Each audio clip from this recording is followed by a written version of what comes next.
Hello everyone and welcome to our presentation on rhythms. Today we're going to be talking about topics such as stressed syllables, unstressed syllables, and so much more about everything that goes into rhythms and poetry. So we're going to start off with rhythm is a recurrence of stresses and pauses. It has intervals between stresses. For example, it could be fixed or varied, long or short. And poets can express rhythm through pauses or caesuras within lines, and stopping lines or running them over, and writing in short or long lines.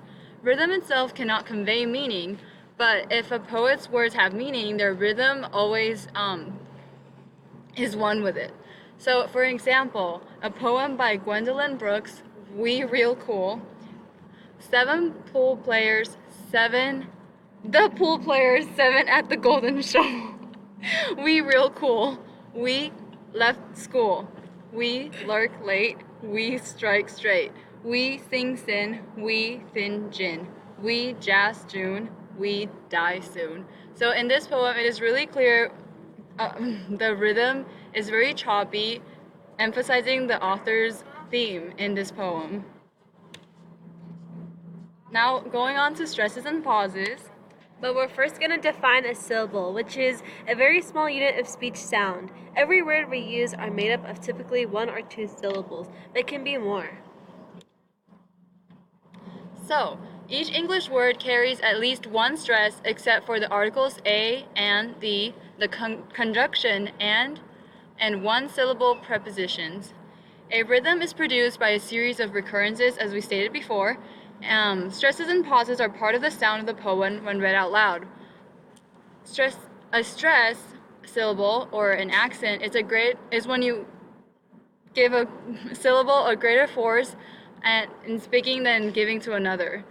An example, there is stresses on first syllables such as eagle and impact, on the second syllable such as mystique.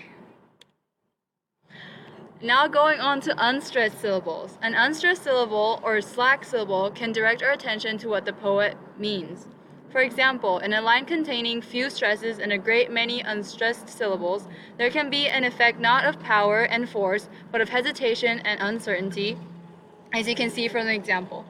When unstressed syllables recur in pairs, the result is a rhythm that trips and bounces, as you can see in the example. Apart from the words that convey it, the rhythm of a poem has no meaning. Now we're going to be talking about foot in poetry, which is a repeated sequence of rhythm. It's comprised of two or more stressed and or unstressed syllables. And later we'll talk about poetic meters, which are composed of foot. Some commonly used names for line lengths are monometer, dimeter, trimeter. To express 1 foot per line, 2 feet per line, and so on. Now going into meters, which is a regular pattern of stressed and unstressed syllables that give the lines of poetry a predictable rhythm. English poetry employs 5 basic meters, which are iambic, trochaic, spondaic, anapestic, and dactylic meters. And have 2 subdivisions, qualitative and quantitative. So going into depth, the iambic meter is a foot which starts with an unaccented and ends with an accented syllable. The trochaic is a foot that begins with an accented and is followed by an unaccented syllable. The spondaic is a foot consisting of 2 accented syllables. The anapestic is a foot which has 2 unaccented syllables followed by an accented syllable. And the dactylic meter is a foot which includes an accented syllable followed by 2 unaccented syllables.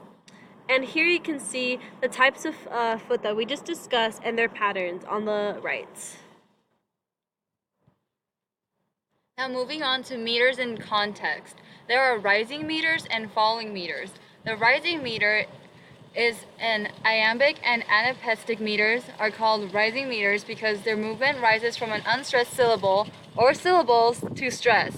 A falling meter is called a falling meter when trochaic and dactylic meters are called falling meters.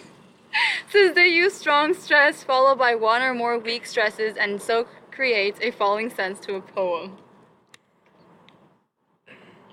Other little topics we'll cover are the caesura, run-on line, and prosody. The caesura is a light but definite pause within a line, or a cutting. A run-on line is a line that does not end in punctuation and that therefore is read with only a slight pause after it. A prosody is the study of metrical structures in poetry. That is all we'll be covering today. Thank you for tuning in.